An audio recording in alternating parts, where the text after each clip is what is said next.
"Officer, before you make another decision, you might want to make sure you understand exactly what you're doing." Marcus Reed's voice was calm, almost unnervingly calm, as the cold click of handcuffs closed around his wrists beneath the flashing red and blue lights of a patrol car on a quiet Virginia road. Officer Daniel Whitmore stood behind him with the rigid confidence of a man who believed the badge on his chest settled every argument before it began. "Save the speech," Whitmore said. "You'll have plenty of time to explain yourself downtown." Marcus slowly lifted his eyes toward the reflection in the dark window of his own sedan. He could see Whitmore behind him, one hand near his radio, the other resting casually at his side, as though this were nothing more than another routine traffic stop. But nothing about it felt routine. Rain had started falling 10 minutes earlier, light enough to mist the pavement, but steady enough to turn every streetlight into a blurred golden streak. Cars passed every few seconds along the two-lane road, their tires whispering over wet asphalt before disappearing into the night. Marcus had been driving exactly 4 miles per hour under the speed limit when Whitmore's lights appeared in his mirror. Now he stood beside his car, cuffed, while his briefcase remained on the passenger seat, and his phone kept vibrating somewhere inside the center console. Whitmore glanced toward the sound, then back at Marcus. "Popular guy tonight?" he asked with a thin smile. Marcus said nothing. The phone stopped. For 3 seconds, there was only the soft rain, the faint crackle of the police radio, and the metallic pressure around his wrists. Then the phone began ringing again. Whitmore shook his head. "Whoever it is can wait." Marcus turned his face just enough to meet the officer's eyes. "I don't think they will." Something in the way he said it made Whitmore hesitate, but only for a second. Then the officer's expression hardened again. "You think being calm makes you clever?" Marcus looked toward the dashboard, where the patrol lights washed the windshield in alternating red and blue. He had spent years in courtrooms watching people mistake confidence for truth and authority for correctness. He knew what arrogance sounded like. He knew what fear disguised as control looked like. And most importantly, he knew that every second of this stop was being recorded. "Officer," Marcus said quietly, "you should document every second of this." Whitmore gave a short laugh. "Oh, I plan to." He had no idea how important those words would become. Inside the car, Marcus's phone stopped ringing for the second time. Then Whitmore's own phone buzzed against his uniform. Once, twice, 3 times. He ignored it. Marcus heard the vibration and lowered his eyes, not in fear, but in recognition. Somewhere beyond the rain and flashing lights, someone had finally realized he was missing. Whitmore still believed he controlled the night. He believed the cuffs proved it. He believed Marcus was just another man standing where he had been told to stand. Then his phone began to ring. 20 minutes earlier, Marcus Reed had stepped through the revolving doors of a federal office building in Alexandria, Virginia, carrying the kind of exhaustion that came from 12 hours of meetings, legal briefs, and conversations where every word mattered. The rain had not started yet, but the air smelled like it was coming. He loosened his tie as he crossed the parking garage and checked the time on his phone. It was just after 8:30 in the evening. Claire Bennett had already sent him 2 messages reminding him that the final meeting of the night had been moved to a secure conference room across town. Marcus typed a short reply telling her he was on his way, then placed the phone in the center console of his dark gray sedan. He did not rush. He rarely did. Years inside federal courtrooms had trained him to understand that urgency and panic were not the same thing. One required action. The other destroyed judgment. He pulled onto the road, merged into light traffic, and drove beneath rows of streetlights glowing against the deepening clouds. For several miles, nothing happened. The radio played quietly. The heater pushed warm air through the vents. A folder marked with the seal of the Department of Justice rested on the passenger seat, beside his leather briefcase. Then headlights appeared behind him. At first, Marcus barely noticed them. A few seconds later, red and blue lights flashed across his mirrors. He checked his speed. 41 miles per hour in a 45-mile-per-hour zone. His seat belt was fastened. His registration was current. He had made no unusual turn. Still, he signaled, slowed carefully, and pulled onto the shoulder. The patrol car stopped about 15 feet behind him. Marcus placed both hands on the steering wheel and waited. Through the mirror, he saw the officer remain inside the cruiser longer than expected. Nearly a minute passed before the door opened. Officer Daniel Whitmore approached slowly, flashlight in hand, his expression already set before he reached the window. Marcus lowered the glass. "Good evening, officer." Whitmore did not return the greeting. "License and registration." Marcus reached deliberately toward the glove compartment. "My registration is inside here." "I did not ask for a commentary," Whitmore said. Marcus paused for half a second, then continued. He handed over both documents. Whitmore studied the license, then looked at Marcus, then back at the license again. "This your car?" "Yes." "Where are you headed?" Marcus kept his voice even. "To a meeting." Whitmore leaned slightly closer to the window. "At this hour?" The question carried something Marcus recognized immediately. It was not curiosity. It was suspicion searching for justification. Marcus looked straight ahead and answered simply, "Yes." Rain began tapping against the windshield, soft at first, then steadier. Whitmore glanced toward the expensive briefcase on the passenger seat, then toward the federal folder beside it. "Step out of the vehicle." Marcus turned his eyes toward him. "May I ask the reason?" Whitmore's jaw tightened. The rain grew louder. And in that small change of expression, Marcus understood that this stop was in. Marcus kept both hands where Officer Daniel Whitmore could see them. "I will step out," he said evenly. "I am only asking why you want me outside the vehicle." Whitmore stared at him through the rain-speckled window, as though the question itself were evidence of defiance. "Because I told you to." Marcus held his gaze for one quiet second, then nodded. He opened the door slowly and stepped onto the wet shoulder. The night air felt colder away from the heater, and the rain settled across the shoulders of his dark coat in a fine mist. Passing headlights swept over them, bright for a moment, then gone. Whitmore motioned toward the rear of the sedan. "Stand over there." Marcus complied. He understood the difference between cooperating and surrendering his dignity, and he had no intention of confusing the two. "Do you have anything illegal in the car?" Whitmore asked. "No." "Any weapons?" "No." "Then you will not mind if I take a look." Marcus glanced toward his vehicle. The folder on the passenger seat was visible through the glass, its federal seal catching a flash of blue light from the cruiser. "I do not consent to a search." Whitmore's expression changed immediately. It was small, but unmistakable. His mouth tightened. His shoulders squared. "Why not?" "Because you have not given me a legal reason for one." Rain tapped against the roof of the sedan between them. Whitmore stepped closer, not enough to touch Marcus, but enough to make the message clear. "You lawyers now?" he asked with a faint, humorless smile. Marcus almost answered. Instead, he let the question sit there. He had learned long ago that people often revealed more when silence made them uncomfortable. Whitmore looked him over again, from his polished shoes to the tailored coat, then back toward the car. "Where exactly is this meeting?" "In Arlington." "What kind of meeting?" "Work." "What kind of work?" Marcus felt the shape of the stop changing with every question. A lane change had somehow become ownership of the car, then his destination, then his profession, then permission to search. He answered calmly. "Officer, am I being cited for a traffic violation?" Whitmore ignored the question. "How long have you owned this vehicle?" 3 years. "You buy it yourself?" Marcus turned his head slightly. There it was. Not loud, not explicit, but familiar. The kind of question that carried an assumption beneath the words. He had heard versions of it in courtrooms, hotel lobbies, private clubs, and government buildings. Always disguised as curiosity. Always asking the same thing. "Do you really belong here?" Marcus looked directly at Whitmore. "The registration you are holding answers that question." For the first time, Whitmore seemed openly irritated. He glanced down at the documents in his hand, then back at Marcus. "You have an attitude problem."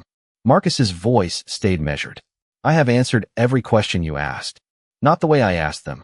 That sentence settled between them heavier than the rain. Marcus heard a vehicle pass behind him, tires spraying water along the roadway. He also noticed the small red light on Whitmore's body camera. It was recording. "Good.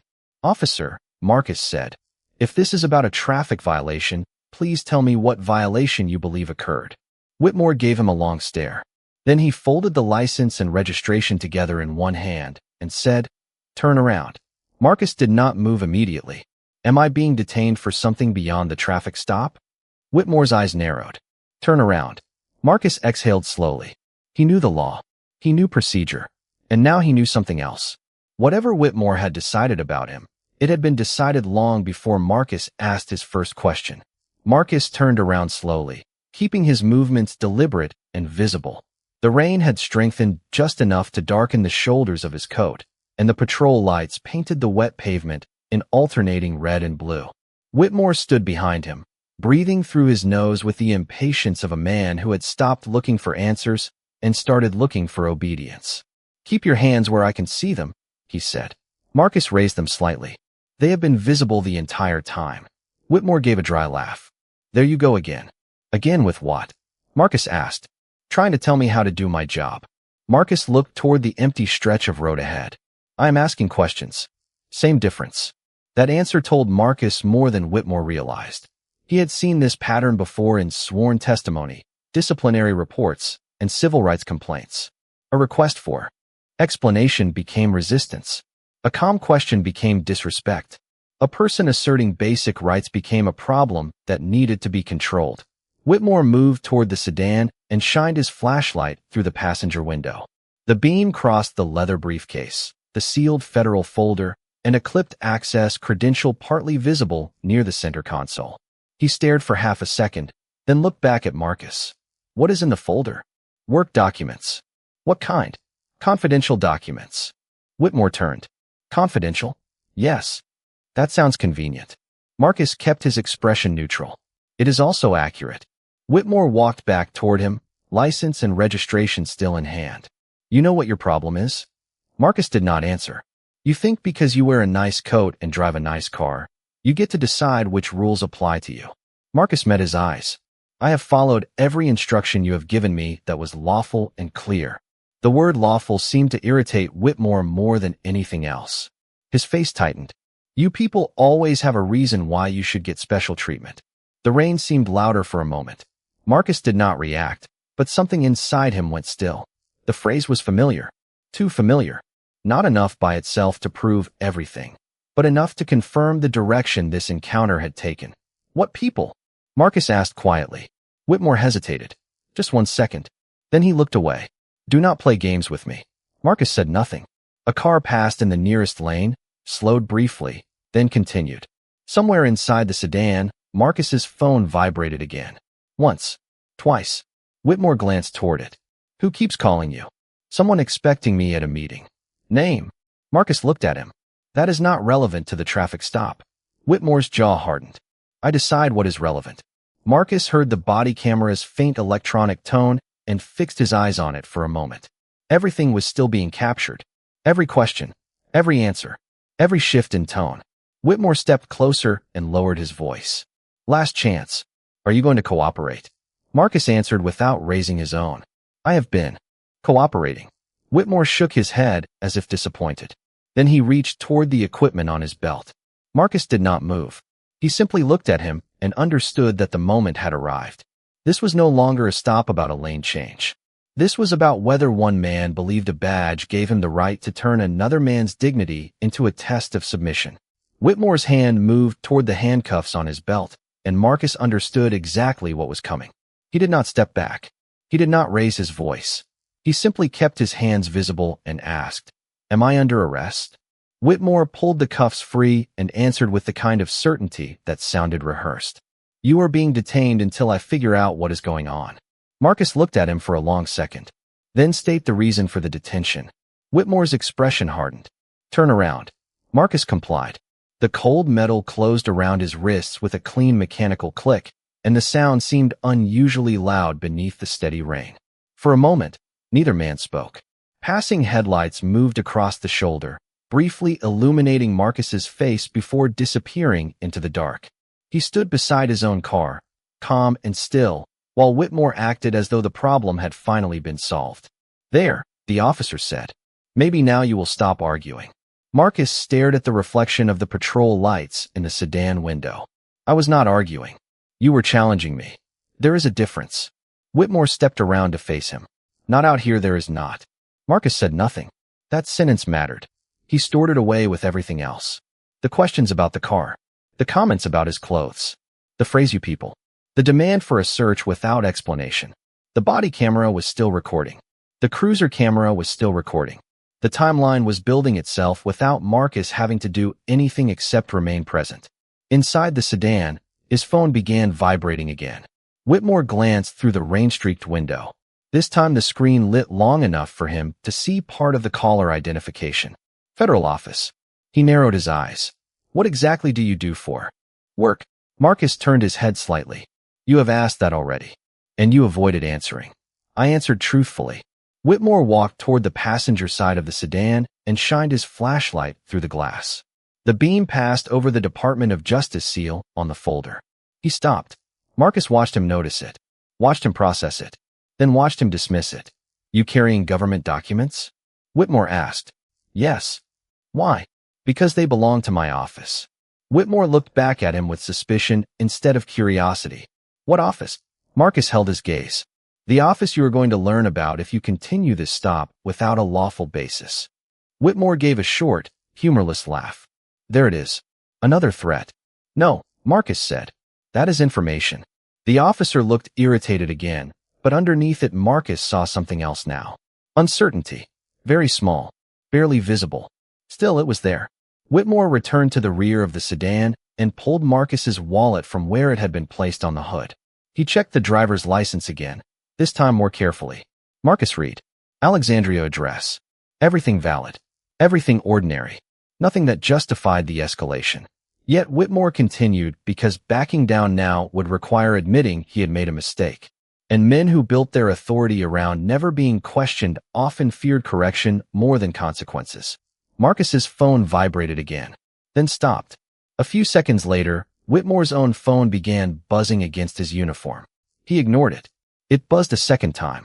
He looked down. The name on the screen made his expression change. Captain Robert Hayes. Marcus noticed. Whitmore noticed Marcus noticing. For the first time since the stop began, the officer did not look certain of anything. Whitmore stared at the name on his phone, but let it ring. Captain Robert Hayes rarely called officers directly during routine stops, and he almost never called twice. Marcus noticed the hesitation, but said nothing. The rain had settled into a steady rhythm now, tapping against the roof of the sedan and softening the sounds of traffic beyond the shoulder. Whitmore finally rejected the call and slipped the phone back against his uniform.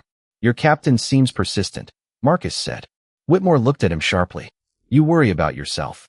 Marcus did not respond. He already was, but not in the way Whitmore imagined. He was thinking about the body camera, the cruiser camera, the exact sequence of questions, the refusal to explain the expanding detention, the search request, the comment about people like him. Every detail had begun forming a record in his mind, clean and chronological, the same way he built cases in court. Whitmore walked toward the passenger window again and shined his flashlight inside. This time he studied the federal folder longer. Beside it sat Marcus's building access credential, partly tucked beneath the edge of his briefcase. The Department of Justice seal was visible. So was the word federal. Whitmore narrowed his eyes. You some kind of contractor? Marcus answered. No, government employee? Yes. Doing what? Marcus looked toward him. Legal work. Whitmore gave a small laugh. Everybody says legal work when they do not want to explain themselves. Marcus remained still. You asked. I answered. Whitmore's phone buzzed again. He ignored it. Then Marcus's phone lit up inside the car. The screen showed Claire Bennett calling for the fourth time. Whitmore could not see the full message beneath the name, but he could see enough to know this was not a casual call. Marcus watched the screen go dark again. He knew Claire would be concerned by now. Their meeting involved senior federal officials, and Marcus was never late without sending notice. She would have checked his location. She would have called his office security detail. And if she still could not reach him, she would have started making calls of her own. Whitmore turned back. You expecting somebody? Yes. Who? People who know exactly where I was supposed to be 20 minutes ago. Something changed in Whitmore's face. Not fear. Not yet. But caution. Marcus saw it and understood why. Until now, Whitmore had treated the stop as a private stage where his authority defined reality. But authority became less comfortable when witnesses existed outside the scene. Whitmore walked back toward his cruiser, perhaps to check something, perhaps to create distance. Marcus looked at the blinking red light on the body camera and thought about the complaints his office had reviewed over the past month. Drivers stopped for vague reasons. Searches requested without clear cause. Black motorists describing the same progression from ordinary questions to unnecessary suspicion. No single complaint had been enough to establish a pattern. Patterns required evidence. Dates, statements, recordings, repetition. Marcus had never expected to become part of that record himself. That was the bitter irony. This was not an operation. Nobody had sent him onto this road to test an officer. He had simply been driving to work. Whitmore returned from the cruiser with a different look now, less certain than before. His phone started ringing again. This time he did not silence it. He looked at the screen, then at Marcus. Captain Robert Hayes. Marcus lowered his eyes and waited. The moment Whitmore had been avoiding had finally arrived. Whitmore answered on the fourth ring. Officer Whitmore. For a second, there was only the hiss of rain and the faint murmur of Captain Robert Hayes on the other end. Then Whitmore's posture changed. Yes, sir. I am on a traffic stop. He glanced at Marcus. Male driver. 42. Dark gray sedan. Another pause. Marcus watched the officer's expression tighten. Hayes said something Whitmore clearly had not expected. His name? Whitmore looked down at the license still in his hand. Marcus Reed. Silence. Not ordinary silence. The kind that arrived when one sentence had suddenly changed the meaning of everything that came before it. Whitmore turned slightly away, but Marcus could still hear the captain's voice rising through the phone. Is that Marcus Reed you have detained? Whitmore swallowed. Yes, sir. Hayes did not hesitate. Remove the handcuffs. Now. Whitmore froze. His eyes moved from Marcus to the Department of Justice folder visible through the passenger window, then back to the phone. Captain, I was conducting an investigation. Remove them first, Hayes said. Then we will discuss what you thought you were investigating. Whitmore's face lost some of its color. He stepped behind Marcus and unlocked the cuffs without another word. Marcus brought his hands forward slowly, rubbing neither wrist, showing no anger, no satisfaction. He simply turned around. Whitmore stared at him as though seeing him for the first time. Hayes continued speaking. Do you understand who that man is? Whitmore's voice came out lower now. Federal employee? Marcus heard Hayes exhale. Marcus Reed is the United States Attorney for this district. The rain seemed to disappear. The passing cars seemed farther away. Even the flashing patrol lights felt suddenly less powerful. Whitmore looked at Marcus, then at the license, as if the ordinary plastic card should somehow have warned him. United States Attorney? He repeated. Marcus held his gaze. Yes. There was no triumph in his voice. That made the moment heavier. Whitmore opened his mouth, but Hayes spoke again before he could form an explanation. His office contacted us because he never arrived at a scheduled federal meeting. They traced his last known location to your stop. Whitmore looked toward the body camera on his chest. The tiny red light was still blinking. Marcus noticed the exact moment he remembered it was there. Every question had been recorded. Every assumption. Every comment. Every refusal to explain why the stop kept expanding. Whitmore lowered his voice. Mr. Reed, I did not realize who you were. Marcus answered calmly. That is the problem. Whitmore blinked. Marcus continued. I should not have needed a title for you to treat me fairly. The words were not loud, but they landed harder than anger would have. Captain Hayes remained on the line. Officer Whitmore, return Mr. Reed's documents and do not leave the scene until a supervisor arrives. Whitmore handed over the license and registration. His earlier confidence was gone now, replaced by careful movements and shorter answers. Marcus placed the documents in his coat pocket. He looked toward his sedan, where Claire Bennett's name appeared once more on the glowing phone screen. Only minutes earlier, Whitmore had believed. Marcus's questions were the threat. Now he understood the real danger had never been Marcus's position. It was the The first supervisor arrived less than 7 minutes later, followed by a second patrol unit that stopped several yards behind Whitmore's cruiser. By then, the rain had softened again, but the atmosphere on the roadside had changed completely. Marcus stood beside his sedan with his coat damp at the shoulders, his license and registration back in his pocket, while Whitmore remained near the rear of his cruiser under direct instruction from Captain Hayes. Sergeant Thomas Keller stepped out of the arriving vehicle, took one look at Marcus, then at Whitmore, and immediately understood this was no longer a routine stop. Mr. Reed, Keller said carefully, I am going to make sure the entire encounter is preserved. Marcus nodded. That is all I am asking. No raised voice.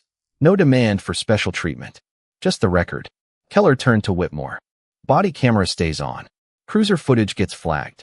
No edits, no deletions, No summary before the raw files are secured. Whitmore gave a stiff nod. Marcus watched him and thought about how quickly certainty had been replaced by procedure. Less than half an hour earlier, Whitmore had acted as though his interpretation of events was enough. Now, every second required verification. Claire Bennett called again, and this time Marcus answered. "I am fine," he told her. "I was delayed." There was a pause on the other end. Claire already knew enough to understand what that meant. "Do you need anyone there?" she asked. Marcus looked toward Keller, who was speaking quietly with Captain Hayes over the phone. "Not yet. Preserve the meeting records and contact the civil rights team. Tell them I want the traffic stop review moved to the top of tomorrow morning's agenda." Whitmore heard that sentence. His eyes lifted. Marcus ended the call and slipped the phone into his coat pocket. The meaning reached Whitmore slowly. This was bigger than one embarrassing stop. For weeks, Marcus's office had been reviewing a cluster of complaints involving late-night detentions on the same side of the county. Different drivers. Similar descriptions. Vague reasons for stops. Questions that wandered far beyond traffic enforcement. Requests to search vehicles without a clear explanation. Several complainants had described the same feeling. That cooperation was never enough because the suspicion came first. Until tonight, the pattern had been incomplete. There were gaps in the footage, inconsistent reports, and no single event strong enough to connect everything. Whitmore had just created something different. A complete timeline. A body camera running from beginning to end. A cruiser camera capturing the roadside. Dispatch logs marking every call. A federal official as the detained driver. And, most importantly, words that explain the mindset behind the escalation. Keller approached Marcus. "Mr. Reed, we will conduct an administrative review immediately." Marcus shook his head once. "Do more than that." Keller waited. "Pull Whitmore's stops for the last 12 months. Compare reasons given, search requests, detention times, race data were lawfully recorded, and complaint history. Then let the evidence tell you what this is." Whitmore looked down at the wet pavement. Marcus did not look pleased. He looked focused. That was what made the moment so devastating. He was not using power to punish a man who had embarrassed him. He was using authority to examine a system that might have failed people who had no federal title, no direct line to a captain, and no one calling to ask why they were late. By midnight, Whitmore was placed on administrative leave pending review. By morning, 3 older complaints were reopened. And before the week ended, investigators found enough similarities to expand the inquiry beyond a single officer. Marcus had not planned any of it. He had simply driven to a meeting. Whitmore had created the rest himself, one decision at a time. By the end of the week, the case had become something larger than the night Marcus Reed spent standing beside his car under flashing patrol lights. Internal investigators reviewed Whitmore's reports. Federal attorneys compared traffic stops. Supervisors pulled complaint files that had been sitting quietly in administrative folders. For months, patterns began to emerge. Drivers who had asked simple questions were described as uncooperative. Routine stops had stretched into long detentions without clear explanations. Search requests appeared again and again, often unsupported by anything beyond suspicion. None of it proved itself with one dramatic moment. That was the point. Systems rarely fail all at once. They fail one unchecked decision at a time. Whitmore was given the opportunity to respond to every finding. Marcus insisted on that. He did not want revenge dressed up as justice. He wanted facts strong enough to survive scrutiny. When Whitmore finally sat across from investigators, he looked different from the man who had stood so confidently on the roadside. The certainty was gone. In its place was something quieter. He said he had been doing his job.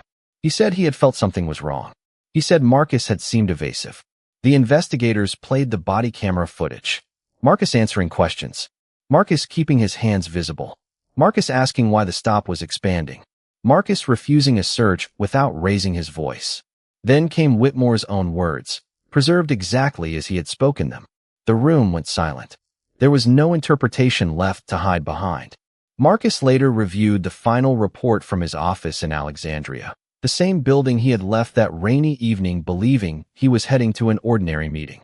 Claire Bennett stood near the window while he read the last page.